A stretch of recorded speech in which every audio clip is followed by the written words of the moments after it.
Welcome to Tuned to Yesterday, showcasing programs from radio's golden age. Mark Lavonier, your host for an hour of crime stories. Later on, it's Richard Diamond, Private Detective from 1953. But first, a broadcast of A Life in Your Hands, an NBC episode from July 25th, 1950. Earl Stanley Gardner's A Life in Your Hands. When did he die? Was there a suicide clause? Did you examine the car? Listen while we place A Life in Your Hands.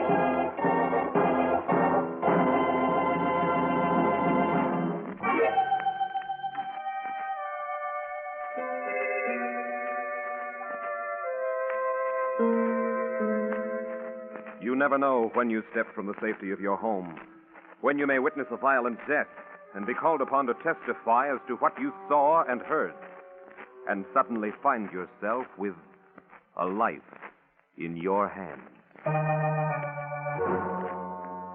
Murder is a dark enigma that strikes fear into the heart of man, strange, baffling, mysterious. But the darkest crime one man can invent, another man can unravel.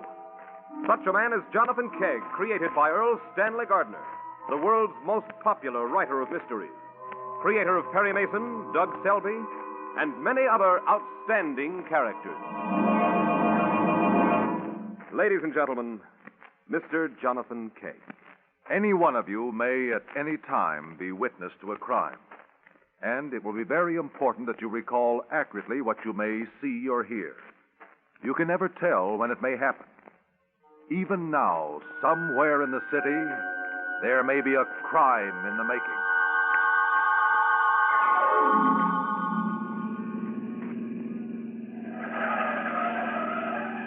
Don't you think you're driving a little fast, Carl? I'm doing the driving. What is it? Family again? I've got a right to know, Carl. After all, I'm your partner. Look, Jim, I agreed to drive up here with you for the weekend just because you thought a little fishing might settle my nerves. In spite of the fact that my wife and mother-in-law are here and don't want to see me. Let's see if the fishing helps. Meantime, lay off. If you fall apart, our whole business is shot. Has it got something to do with your mother-in-law? Of course it's Ellen. Ever since Hazel and I have been married, she's been trying to break it up. Well, I don't want to see anything happen between you and Hazel. But after all, Ellen has quite an interest in our firm. Ellen wants to withdraw the money she advanced to me. Oh, that would ruin us. She has a 10-year contract with me, and it's still got 4 years to run. Nothing short of my death will let her get that money out. She could make a lot of trouble. She is making trouble. I tell you, Ellen is making Hazel hate me. That isn't good. When a husband and wife aren't husband and wife, it isn't good. And that's the way it is, thanks to Ellen. But I'm not through with that old witch yet.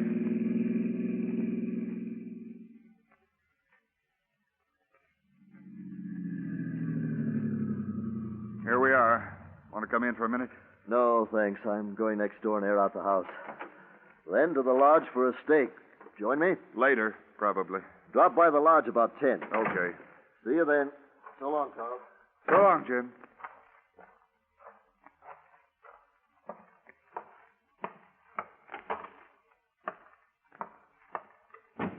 Hazel, it's me. Oh, hello, Carl. You got here sooner than I expected. I didn't waste any time. Scared Jim half to death. Oh? Jim come up with you? Yeah, we're going fishing in the morning. I see. Well, I'm glad to know why you came. I knew it wasn't to see me. I see you were feeling normal today. Please don't take that tone of voice with me. Oh, for gosh sakes, Hazel, why do we have to Please, go... Carl. What's going on in here? Oh, it's you. You're early. So sorry. Hazel, I won't be spoken to this way. Oh, what can I do, Mother? Why did you have to sign that agreement letting his firm have all your money for 10 years? As I recall, I wasn't going to do it until you urged me. I did it for you, Hazel. I've always done everything in the world for you. You know that. Oh, I know, Mother. Oh, I don't know what I was thinking of when I married you. Well, that's a nice wifely remark. I mean it. Congratulations, Ellen. You've done it.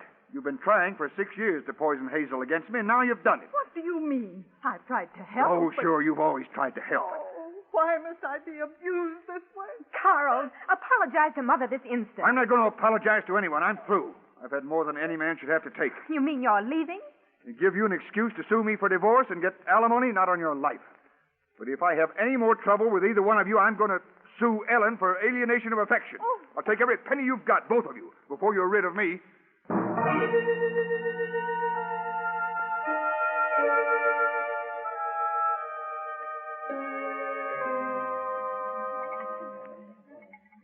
Carl, I've been looking all over for you. It's almost midnight. What have you been up to? What's it look like? Looks like you've been drowning your troubles. Well, keep drinking and you won't want to go fishing in the morning. Sure I will. Anything to get out of that house. Pretty bad, huh? She's finally done it, Jim. She's turned Hazel against me. Completely. What about the firm? What'll this do if you and Hazel get a divorce? No divorce. I'm sticking around. They're not going to hook me for alimony. Don't be too sure of that. If this thing gets to court, Hazel might not only get alimony, but that agreement between you and your mother-in-law could be set aside. Oh, stop being an old worrywart. It's not going to happen. Well, it could if you don't take it easy. Are you telling me how to run my life? No, of course not. You're not in a very good mood for talking tonight, Carl. I'll see you tomorrow morning at 5. Good night. Yeah, night. Phil, bring me another double martini.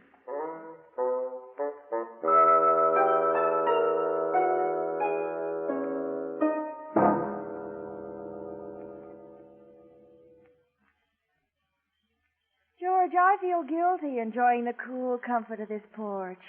I think you and Mr. Kegg should sleep out here on the porch and let me take the bedroom. Oh, nonsense. I wouldn't hear, but... hope Jonathan gets here soon. Think you'll be long? Oh, not very. If he left the city at 5, he should be here any minute. It's almost 1 o'clock. I suppose you two are going fishing at the crack of dawn, and I won't get a chance to meet Jonathan Kegg. You'll have plenty of chance, dear. That's what I like about being married to a judge. You meet the most interesting people. Oh, here comes a car now. Maybe that's Mr. Kegg. No, that's Carl Fortune coming home. In the usual condition, I'm afraid. Uh-oh. Sounds like Carl missed the garage slightly. Sounded to me more like he didn't miss it. Oh, honey. Let's listen, see if he makes it this time.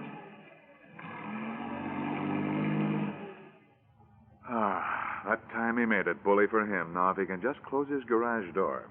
I'm afraid the Fortunes have been having trouble lately. Well, darling, between Carl's drinking and, what's her name? Hazel's mother? Ellen Sisler. Yeah. Well, car's all tucked away. Yes, that Ellen. Believe me, she's no help. Well, I hope Mr. Kegg gets here soon. Time to go to sleep. Oh, you go ahead and turn in, dear. I'll wait for him. He won't be long now. Good night, dearest. Good night, darling. Huh. Your a car coming now. That's probably Jonathan. You go to sleep. We'll see you when we get back from fishing.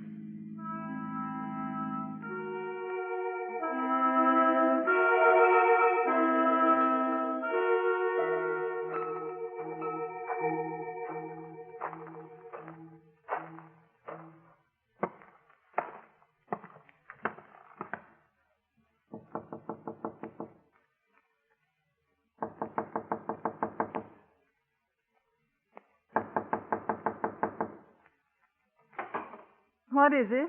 Oh, sorry to waken you, Ellen. I came to pick up Carl to go fishing. Oh, I guess he isn't up yet.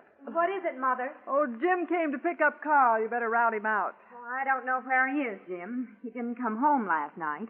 Didn't come home, but I heard him. So did I. He almost tore the garage down. Well, I don't know. I took a sleeping pill. I didn't hear him, but I know he isn't in bed. The bed hasn't been slept in. Maybe he slept in the car. Wouldn't put it past him. He might have at that. He wasn't too happy when I saw him at the lodge last night. I'll take a look. Oh, you can't get in that way. The door's locked. You'll have to come through the house. It's this way, through the kitchen. I suppose he was drinking at the lodge. He'd had a few. Was he talking? About Mother and me, I mean. Take it easy, Hazel. Carl was upset last night. Oh, he should have been. No one will ever know what that man has done to Hazel and me. Oh, Mother, please. Here's the door to the garage. Good Lord. The car motor's running. Get back. This place is loaded with carbon monoxide.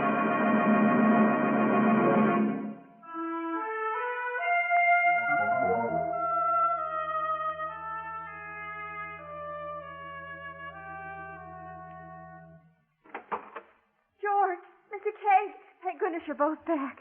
The most terrible things happened. Carl Fortune's killed himself. What? That's impossible. Well, I just don't see how anyone could do a thing like that by accident. I think it's suicide, and I know a lot of people are glad he did it. Really, Mrs. Holden? Maybe it might be a good idea if we all went to the coroner's inquest. It just might be that one of those people who's glad this fellow died sort of helped him along.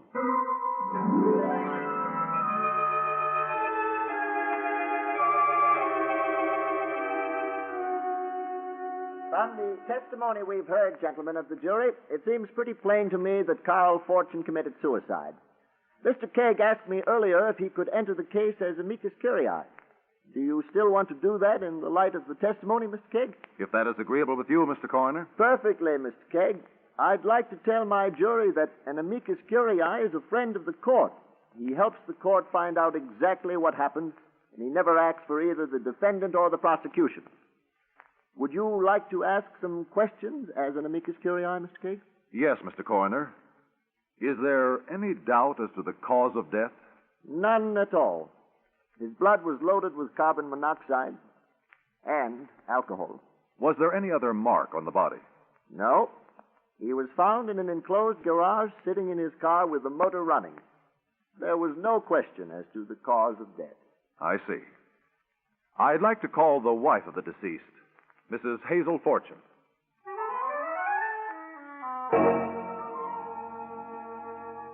Mrs. Fortune, did your husband drink a great deal? He used to, then he stopped. But lately, we'd had some trouble. What kind of trouble? Well, Really, Mr. Kegg, this has been very upsetting. Must I go into our personal life? I'm afraid you must, Mrs. Fortune. Well, when Carl and Jim started their brokerage business, my mother loaned Carl the money. Then they had a fight, Mother and Carl. She wanted her money back, and Carl wouldn't give it to her. And you sided with your mother? It was her money. She was entitled to it. Did this estrange you from your husband? You could hardly love a swindler. That is how you considered him? What else could I think? You argued about this yesterday. Yes. Yes, we did. Was Carl depressed by the estrangement between you two? Well, he seemed to be. Depressed enough to kill himself? I don't know. Where were you between 12 and 2 last night? In bed, asleep. You didn't hear your husband come home? No, I was nervous and upset. I took a sleeping pill about 10:30 and went right to sleep. When did you waken? About 5, when Jim came to the door to get Carl to go fishing. You heard nothing between 10:30 and 5 in the morning? Nothing at all. The door to your garage, is it heavy? Well, I don't know. I don't drive. I never moved it. How much insurance did your husband carry? I'm not sure. I think he said $60,000. You were the beneficiary? Yes. Was there a suicide clause in that policy? I don't know. Why are you asking me all these questions? Haven't I been through enough? Stop it! Stop! That will do, Mrs. Fortune. You may step down. I'd like to call Mr. James Trask. Mr. Trask, what is the condition of your business? Financially, that is. Excellent. We sell stocks and bonds. The market has picked up lately. Then you would say that Mr. Fortune had no business worries? Well, not exactly that. Well, Mrs. Fortune testified that her mother couldn't get her money out of the firm. Is that true? Yes. As a matter of fact, on the way up, Carl said the only way Ellen could get out was if he were to die. That's very interesting, Mr. Trask. Did you see Fortune last night? Yes. I met him at the lodge about midnight. What was his condition? He'd been drinking again. I talked to him for a while, then he started to get nasty. I left and went home. That was the last you saw of him? Yes, although I heard him when he came home later. You see, my house is right next to the Fortunes. What time was this? Close to 1 o'clock. I heard his car come up the road at a pretty fair rate of speed, past the house and turned into the driveway. Then it crashed into the garage. Carl backed off and tried again. I heard another crash from inside the garage. Then I heard him pull down the garage door. Is that door heavy? Oh, I don't know. I've never raised it. These crashes you refer to, did you examine the car this morning for damages? Yes. The right front fender was crumpled. There was a mark on the side of the entrance to the garage where he'd sideswiped it. And the second crash, the one inside the garage. The left front wheel was resting on a small wooden packing case. The case was smashed. I guess that was the other crash I heard. Neither one of these would seem to you to be a severe accident, the sort that might stun a man. Oh, I wouldn't think so. What becomes of your partnership now that Carl is dead? What do you mean? Just what I say. What happens to your partnership now? Why, it goes on. Hazel inherits Carl's share. I'll go on running the business. With Carl out of the way, do you think Ellen Sisler will want to get out her money? Just what are you driving at? Nothing at all, Mr. Trask. You may step down.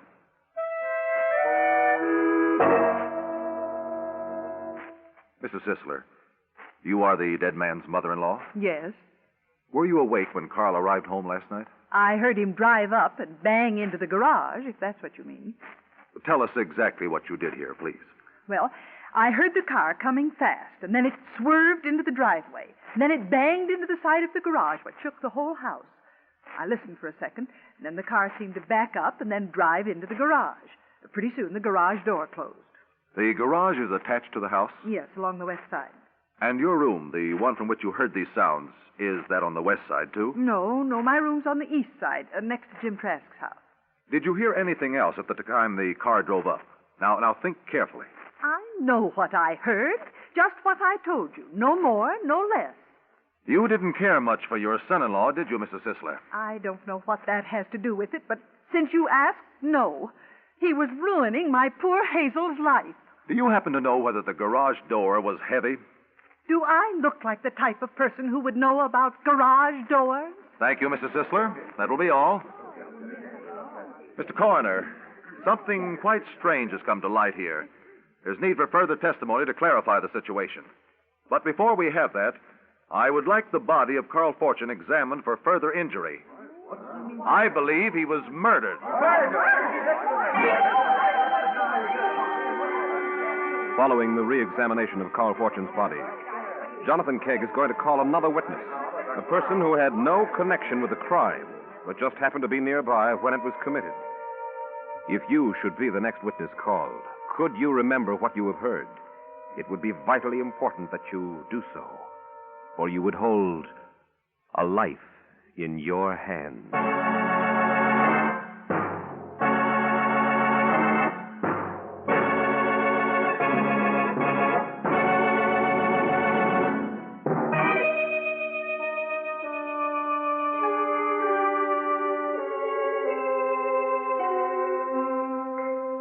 When the inquest into the death of Carl Fortune was reconvened, it was the coroner who spoke first.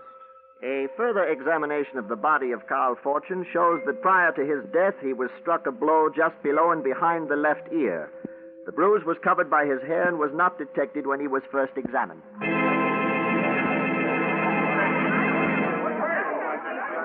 Jonathan Kegg is called as his next witness, Mary Holden, wife of his good friend Judge George Holden, with whom Mr. Kegg is spending the weekend. Jonathan Kegg is beginning his cross-examination. Mrs. Holden, for the benefit of the coroner's jury, please describe exactly how your house is located with respect to the Fortune home. There are 3 houses at that end of the road. They all face the lake. The Fortune house is the middle one of the 3? Yes. Jim Trask lives on the east side, and our house is on the other side. On which side of the Fortune house is the garage? Oh, on the west side, our side. Where were you last night about 1 o'clock? I was in bed. Asleep? No, I was still awake. At about 1 o'clock, did a car drive into the Fortune garage? Yes, I heard Carl come home. He was driving very badly. In what part of the house was your bed? I was on the sleeping porch. Is it an enclosed sleeping porch? No, just a screen. How far would you say it was from your sleeping porch to the Fortune's garage? Well, that's hard to say. Well, is it a quarter of a mile? Oh, goodness, no. It's no further away than the end of this room. Perhaps 20 feet. About that. Now, Mrs. Holden, you said that Carl Fortune was driving very badly. Well, I heard his car come up the road very fast and kind of skid as he turned into the driveway. And then there was a crash. George said Fortune missed the garage, and I said it sounded more like he hit it. Did he get the car into the garage? Oh, yes. He got out of his car to see what damage had been done, or at least I assume that was why. Mrs. Holden, just tell us exactly what you heard. Well, I heard the car door open and close again. And then the car backed up and then went forward into the garage. Did you hear the garage door close? Yes. Yes, I remember that distinctly. It was a few seconds later. Now think carefully. Between the time the car went into the garage and the time the door closed, did you hear anything else? No. No, I'm positive I didn't. You didn't hear Carl Fortune get out of his car to close that garage door? No, I didn't hear that. Did you get out of bed to see what damage might have been done when you heard Carl Fortune's car hit the garage? Oh, no, sir. You see, I can't see the garage from our sleeping porch because of the high hedge that runs between the houses. Thank you very much, Mrs. Holden. Your accurate memory of what you heard has aided materially in solving a murder. Mr. Coroner, I would like to recall Mr. James Trask. Mr. Trask, were you in bed when you heard Carl Fortune's car turn into his garage? Yes. As a matter of fact, I'd been reading and staying awake just on the chance that I might hear him get home. I guess I was a little worried. You testified earlier that you heard the car hit the garage. Then there was another crash, caused this time by the cars running over a small wooden packing case inside the garage. Is that correct? That's right. That wooden case was found under the car's wheel? Yes, I saw it there myself. Which is closer to Fortune's garage, your house or the Holdens? To the garage? Holden's, of course. How do you account for the fact that Mrs. Holden, who was much closer to the garage than you, and on an outside porch at that, didn't hear the packing case smash? She didn't even hear the car door open once the car was in the garage. I don't know. I heard the crash. And after all, we know the case was smashed. Yes, we do. But we also know that Mrs. Sisler, who was in Fortune's house, didn't hear it. And we also know that Mrs. Holden, right beside the garage, didn't hear it. But it happened. And you heard it. Now, look here. Therefore, you must have been closer to that car than either one of the other two. Now, that's ridiculous. I was at home in bed. You couldn't possibly have been home in bed and heard what you say you heard. Maybe I just imagined I heard the box smash. Oh, no, you didn't. Because the box was actually smashed. You were where you could hear that box smash, all right. You were in the garage. No, that's not true. Oh, yes, it is. You thought Ellen's hatred of Carl would make her try to ruin your business. But with him dead, she and Hazel would get a full partner share and be satisfied. You're just guessing. You can't prove it. I've just proved that you lied, and I can prove a great deal more. What can you prove? How do you know this Holden woman isn't lying? Maybe she's deaf for all you know. We can find that out easily enough. Mrs. Holden. Yes, Mr. Kane? What is your first name, please? Mary, of course. Is Mrs. Holden deaf, Trask? Is she?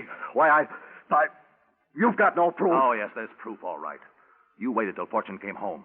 When his car hit the garage, you went up to the car, opened the door, slugged him, and then put the car in the garage. You hauled Fortune over in front of the wheel, left the motor running, closed the garage door, and went home to bed. You don't say so. There's just one thing you forgot, Trask. You testified earlier that you never touched that garage door. But when you closed it last night, you undoubtedly left your fingerprints on the handle. I did not. It'll take only a moment to find out. You'll find nothing. I wore gloves.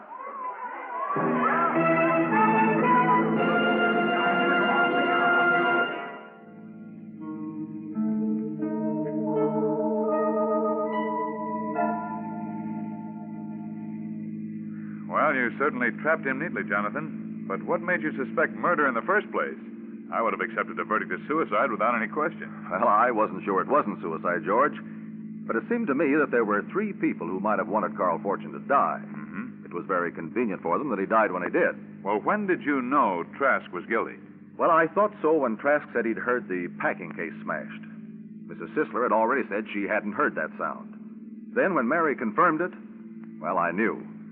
You know, it's a funny thing, but there is almost always a pattern of sound in these cases, which, when properly interpreted, will lead to the truth.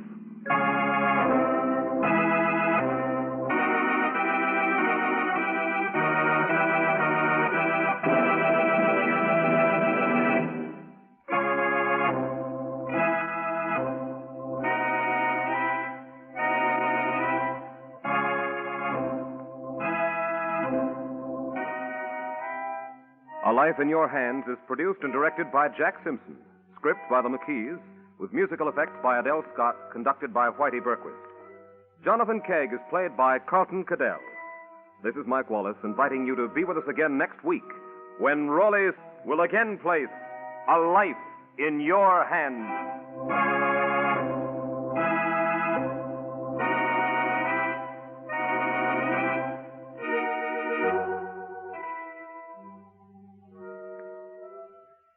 Wednesday brings you Dangerous Assignment and Brian Donlevy on NBC.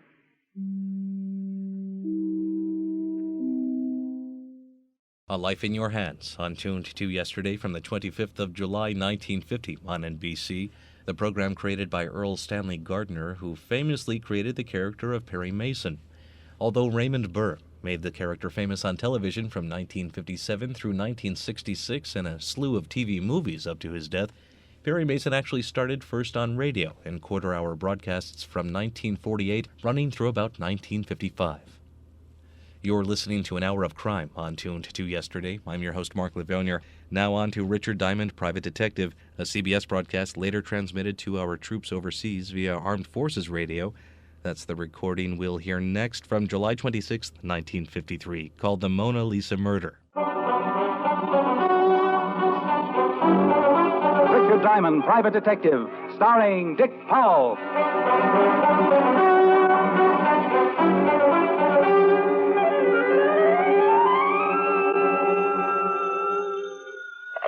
Diamond Detective Agency. Murders are better than ever. Mr. Diamond? I stand condemned.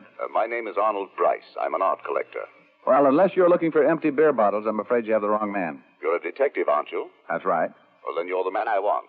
How soon can you come over to my home?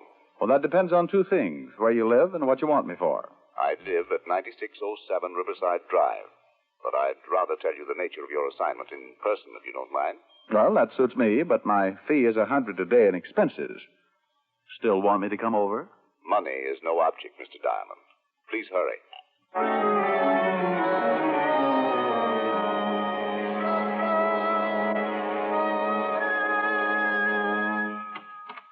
Yes? My name's Diamond. I'd like to see Mr. Bryce. Mr. Arnold Bryce? That's right. Oh, come in, sir. Thank you. Mr. Bryce is busy with an art dealer in the library, sir. You can wait in the gallery. The gallery? The art gallery. This way, sir. He led me down the hall and into a room that looked like it was once a den. There was a piano in the room, and hanging over the fireplace was a large painting of the Mona Lisa. The other three walls were all covered with pictures, too. This, I took it, was the gallery. Just make yourself comfortable, sir. I'll tell Mr. Bryce you're here when he's finished. Thank you. Beautiful room, isn't it? Oh, yes. Lots of paintings. I didn't mean the paintings. I meant the room. Oh, I take it you don't like the art? No, sir. I only appreciate what I can see in a picture. This room used to be a study until Mr. Arnold Bryce came. And who had it before? Mr. Jasper Bryce. He died 2 months ago and left this house to Mr. Arnold. Well, I must get on with my work, sir. The butler gave a disgusted look at the paintings and took his leave. Come to think of it, I agreed with the old boy. Most of the paintings were what is called moderne, which is sort of a nasty poke at the present period. Hi there. If you're a burglar, just help yourself. Take them all if you want to. Well, I didn't know I had company. That's because you're not a very good burglar. You should be more careful. You, no doubt, are the local police force. No, I won't turn you in. Oh, what's the use? Used to be I could joke. Used to be I liked to joke. Now it's no fun. Who are you, really? What do you want here? Can I fix you a drink? Hey, that's a lot of questions for a little girl. Little girl. She staggered over to a couch and sat down while I took a good look at her. Beautiful is a word thrown around a lot these days, but it could only describe her. She had soft brown hair, big brown eyes, with a sort of a pleading look about them. She was wearing a pair of lounging pajamas, but her figure was nothing to speak of. When you found one like this, you kept the news to yourself. Ugly. What's that? I said ugly. Oh. Meaning those pictures. You like pictures? Oh, you look like the type who would like pictures. Well, I'm flattered. Look at that one. You ever see such a mess? That's night chasing away the morning in September. Well, you could have fooled me. That's my husband's favorite. You a friend of my husband? No. Neither am I. All he does is buy paintings. He's a nut about paintings. He should have married one. You must be Mrs. Bryce. I must be. Then that's life. Oh, who'd you say you were? I didn't, but the name's Diamond. My name's Della. You know... Mr. Diamond, Mr. Bryce will see you now. Oh, get lost, Timothy. Mr. Diamond and I are just getting acquainted. But Mr. Bryce said... Mr. Bryce. Mr. Bryce. All right, you better go and see him, Mr. Diamond. My husband hates to be kept waiting. Me, I'd rather be alone anyway. I'm going to sit here till I figure out just why in blazes night is chasing morning away in September. I left Della Bryce staring at the picture and followed Timothy to the library. Inside, I met Mr. Arnold Bryce. He was a big man and looked old enough to be Della's father. On the desk lay another modern painting, and he sat admiring it like it was the deed to the Taj Mahal. Look at it, Diamond. Look at it. Yes. A masterpiece. Masterpiece. Well, it's original, all right. Of course. I buy nothing but originals. Can't stand copies, can you? Well, I really haven't thought about it lately. Tell me, is this masterpiece what you wanted to see me about? Oh, no. Just thought you'd enjoy seeing it. Mm-hmm. Well, now that we've had our kick, suppose we get on to business. Fine. Mr. Diamond, I'm number 34 on this city's social register. Do you follow me? No, I'm about 6 millionth. Please, sir, I'm very serious. Sorry. Now then, one in my position must be discreet. Divorce, heavens knows, is scandal enough, but, well, to have a roust about for a wife, that I cannot tolerate. Heavens, no. I was married a little over 6 months ago, and to be frank, Mr. Diamond, my wife doesn't like me. Go on. That's all. I want to get rid of her. Mr. Bryce, I'm a detective, not an assassin. Of course. I want you to help me find grounds for divorce. Oh. Well, a case like this can take a long while. At 100 a day, that can add up to quite a bill. I hired you because I've heard you're the finest detective in New York. Oh, well, thanks for the flattery, but the fee is still 100 a day, and... I told you over the phone money meant nothing to me. Here. Here's a check I made out to you. It's for $500. That should serve as a retainer. Well, yes, that's... Now then, we can get on with this. I think my wife is in love with another man. No. Yes. And I think that... I keep forgetting these walls are soundproof. We've only lived in this house a few weeks. My Uncle Jasper left it to me. Yes, your butler told me. Timothy? Queer duck, Timothy. Uncle Jasper left me him, too. Oh. Well, let's get back to your wife. Oh, yes. Mr. Diamond, when I married Della, I thought we'd be well suited. She's very beautiful. And, guess where we met? I have no idea. In an art gallery. Naturally, I thought Della would be an art lover like myself. I could just picture us sitting in front of the fire on cold winter evenings, gazing at my originals. Thrilling thought. Yes, but it wasn't to be. Della deceived me. She hates my paintings. Well, it takes all kinds to make a world. Yes, but my world is art, Mr. Diamond, and Della is no part of my world. I see, but that hardly sounds like grounds for divorce, Mr. Bryce. Oh, I realize that, but maybe this is. You see, Della used to date a boy named David Tharp. Now she's been going out a lot lately, and I think she may be seeing him again. Mm-hmm. You think? Well, I know it really may be nothing, but if she should be seeing him and we could prove it, wouldn't that be grounds? Well, possibly. Now, this boy used to work for the Gorman department store, and if he's still in town, I want him watched. All right, I'll check with the store and report to you later. Good. Timothy will show you out, Mr. Diamond. I left Mr. Arnold Bryce admiring the monstrosity he had purchased earlier. On the way out, I took another peek into the gallery to see if Della Bryce was still around. She wasn't. And then I noticed the Mona Lisa again. Somehow it seemed so out of place. I was staring at it when Timothy came up behind me. I see you admire the lady. Say, don't you ever make noise? Beautiful, isn't she? The Mona Lisa? Yes. Look at that face. The most lovely face in the world. I thought you didn't like art. Not what Mr. Bryce calls art. Only that picture. Do you know about it? Do I know about it? Oh, so many things. It really has a colorful history. Da Vinci painted her over 400 years ago. No. Yes. Zenobia del Giocondo's wife posed for Leonardo 4 years before it was finished. My. Everyone loves it. Francis I of France paid 4,000 golden florins for it. You really know the facts, huh? Oh, yes, sir. I've read many books about La Gioconda's history. I come here often and just stared into her face. Do you know that men have stared into the mystery of that face and then killed themselves? You don't say. Yes.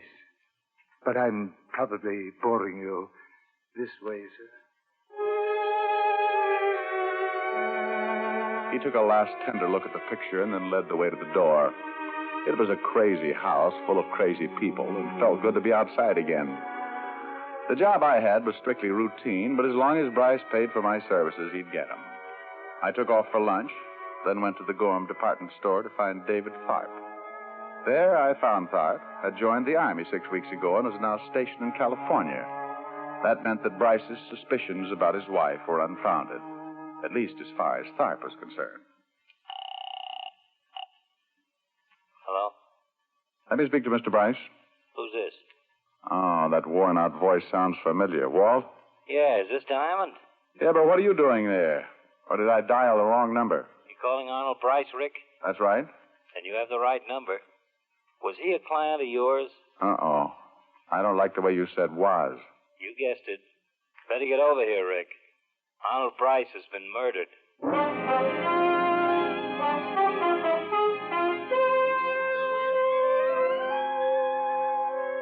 In my pocket was a check for $500 signed by one Arnold Bryce. This same Arnold Bryce was now dead, according to Lieutenant Walt Levinson, who was very reliable in these matters. I took a cab to the Bryce home on Riverside Drive. Timothy, the tall, gaunt butler, again let me in. His expression hadn't changed since I'd seen him earlier. Well, Timothy, a lot of excitement around here, huh? Yes, sir. The police are in the gallery. So is Mr. Arnold's body. Gruesome sight. Rick. Hello, Walt. He's in there. Want to have a look at him? Why not? The boys in the lab are all finished. There he is. Head bashed in, huh? Coroner says he's been dead for about 2 hours. That places the time of the murder around noon. Found the murder weapon? No. Figured it must be the missing poker from this fireplace set. Got the boys upstairs now looking for it. Who found the body, Walt? Mrs. Bryce. Otis is in the library now taking her statement. So what's your angle in this? Well, Bryce hired me for some stock investigating. He was thinking of divorcing his wife. Well, at last we've got a motive. She finds out he's getting rid of her and knocks him off. Oh, maybe. Who else was in the house? It's the butler, the maid, and Mrs. Bryce. Otis is sure the butler did it. Been reading murder mysteries again. No. How about visitors? Anyone come to see Bryce around noon? No, apparently not. Looks like an inside job, Rick. We've got 3 suspects, and all we can do is grill them till one of them breaks down. So we might as well start on the wife. Mind if I sit in? No, come on. We left the gallery and walked down to the library. Inside sat Della Bryce, patiently answering the questions of that master detective, that super sleuth, Sergeant Otis Loveloon. Hello, Lieutenant. I got a statement down on paper, and I'm asking some questions on my own. She's, Oh, Diamond. Don't look so happy, Otis. Hello, Mrs. Bryce. Well, you come back. That man, Lieutenant, he's the one who saw my husband earlier. Yes, we know that, Mrs. Bryce. This is Richard Diamond. He's a private detective. Oh. Well, what would Arnold want with a private detective? It seems he was planning to divorce you. Or didn't you know that yet? Divorce me? You're kidding. You want to tell us the joke, too, Mrs. Bryce? Oh, this is a good one. Oh, come now. Maybe it's Otis, Walt. After all, she's been looking at that face of his for an hour. Can you blame her? Hey, I heard that. Oh, I'm sorry, but that just struck me funny. That worm of a husband was going to divorce me. Well, I've already talked to a lawyer about getting rid of him. I take it you and Mr. Bryce didn't get along? You said it. I married Arnold because I thought it'd be fun to have a big home and a nice car. All those things money can buy. Go on. Well, the money part was okay, but Arnold, Well, a girl can only take so much. It's a nice, respectful way to speak of the dead. All right, so he's dead. So now I get all that money and don't have to put up with Arnold. I should cry? Maybe a jury will think you picked up a poker in order to get that money. Now, look. Just because I'm not crying and moaning about how much I loved Arnold doesn't mean I killed him. I didn't. We'll decide that. And will you please tell this baboon to stop asking me questions? Another hour in here with him and I'd confess to anything. Good old Otis, the traveling third degree. Now, look, Shamus. Take it easy, Otis. Now, Mrs. Bryce, you say you were upstairs fixing your hair around noon? That's right. What about your lunch? Don't you eat? I'm on a diet. Look, it's all there in my statement. Around 1 o'clock, I came downstairs and found the body. I called the police, and that's all I know. Well, then, if you're innocent, you won't object to answering questions. So, make yourself comfortable. Walt kept asking questions, and Della kept answering them.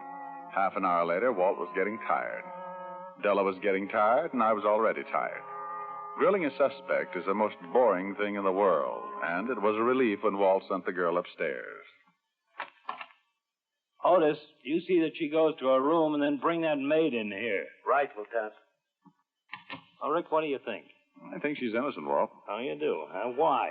Because she leaves herself wide open.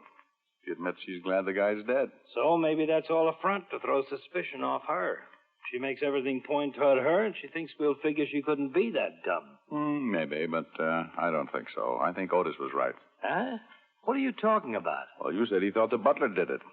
So do I. Rick, I'm in no mood for jokes. Look, Walt, the guy was bashed in the head, right? The top of the head. Now, Bryce is close to 6 feet tall. So is Timothy. Della's too short. She couldn't hit him on top of the head unless she stood on a ladder. Yeah, thought of that. But you can't convict the guy because he's tall enough to hit Bryce on top of the head. Besides, maybe Bryce stooped over to tie a shoelace. Any number of reasons. Maybe. But I still bet Timothy killed him. Okay, Sherlock. Tell me one more thing. Why? Why did he kill him? He'd only worked for him 2 weeks. No money's missing. Where's the motive? I'm not sure, Walt. But I think it's in a picture. Huh? Oh, now, Rick. Walt, when I was here earlier, I talked to Timothy in the art gallery. We talked about the Mona Lisa. Well, what about it? He knew everything about it. A lot of its history.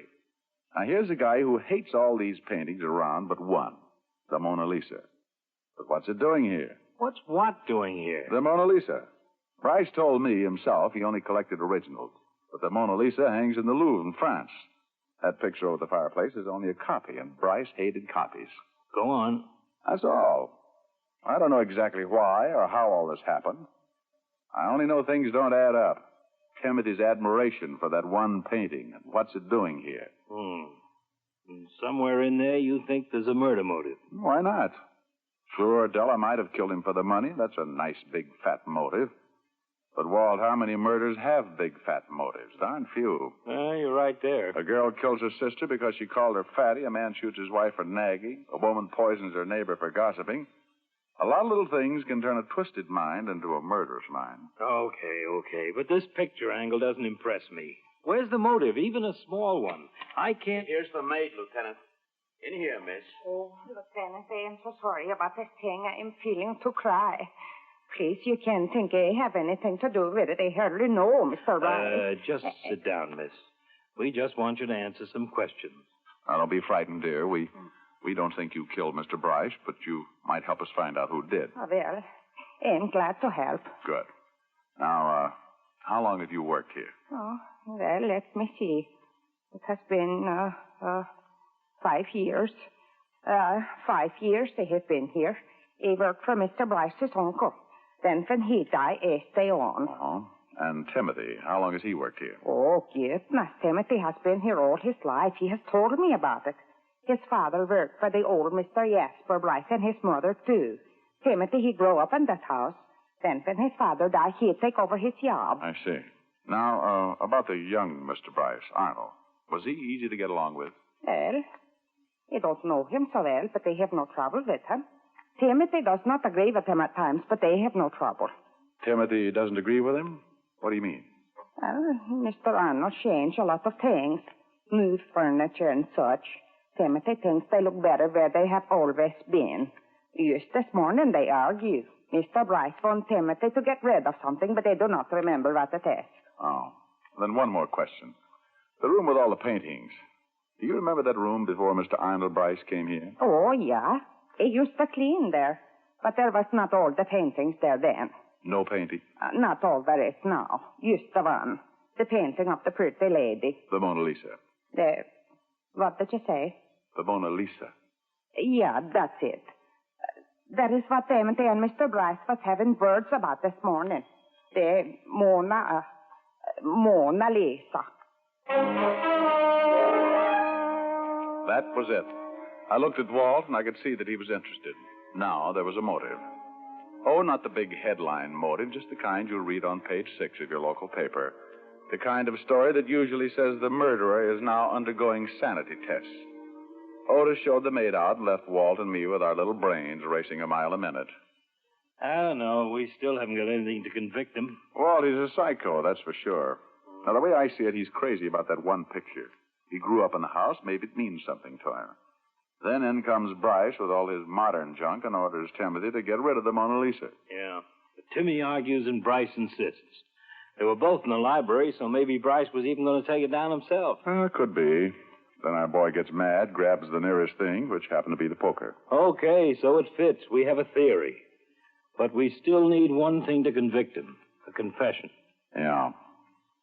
Maybe we can use the Mona Lisa. What? He killed for it. He may talk for it. I outlined my plan to Walt. Timothy was a psychopathic, and I knew we'd have to get him in the right kind of mood. Walt agreed with the plan, and we headed for the gallery.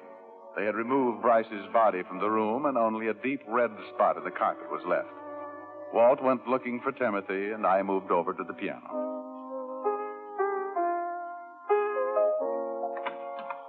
Hey, Timothy. Oh, hello, Rick. Hi, Walt. Just thought I'd pass the time at the piano. It's all right. Just sit down, Timothy. I want you to wait here where I can locate you. I want to question you later. Yes, sir. I'll call you if I need you, Rick. Okay, Walt. My playing bother you, Timothy? Oh, not at all, sir. I like music. Oh, me too.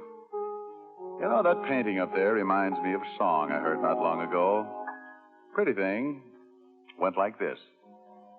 Mona Lisa, Mona Lisa, men have named you. You're so like the lady with the mystic smile.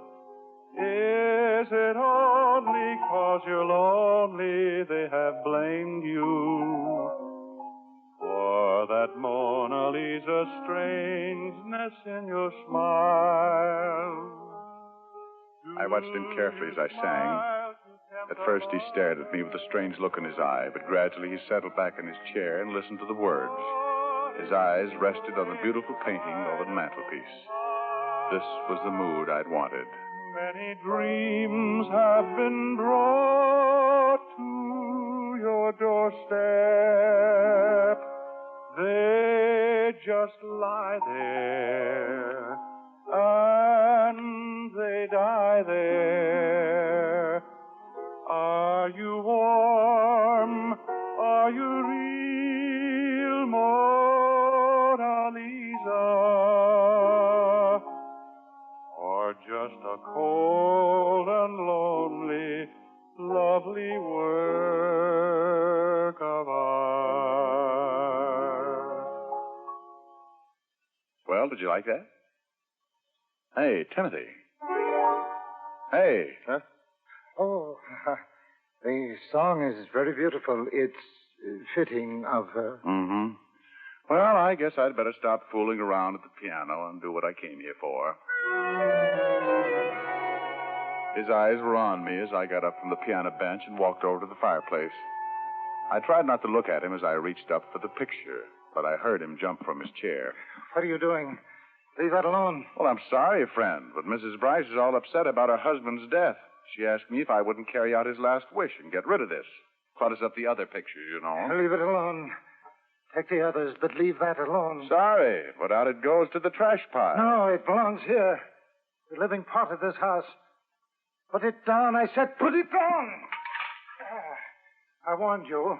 Now, Timothy, take it easy. Put on that shovel. When you put down the picture. Oh, and if I don't, you'll swing that shovel at me just the way you swung a poker at Bryce. He was an idiot. Throw it out, he said. Throw it out and leave that other trash on the walls. Now you want to throw it out, too. No, give me that painting. All right, Timothy, you've got it. Rick, are you all right? Yep. See how Timothy is. He'll come around. You heard from the door? Yeah, enough. Imagine. All this over a picture of a dame.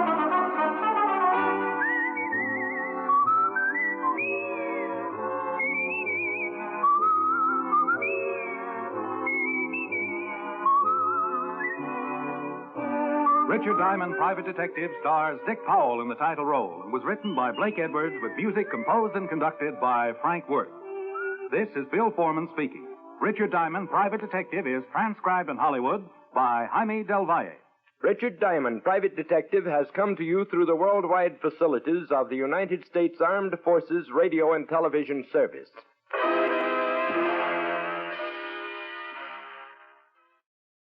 Richard Diamond, Private Detective, on Tuned to Yesterday from July 26, 1953, a CBS broadcast later transmitted via Armed Forces Radio. And that wraps up this hour of crime on Tuned to Yesterday. Be sure to be with us next time for more great programs from radio's golden years. Until our next hour together, I'm Mark Lavonier. Thanks for listening.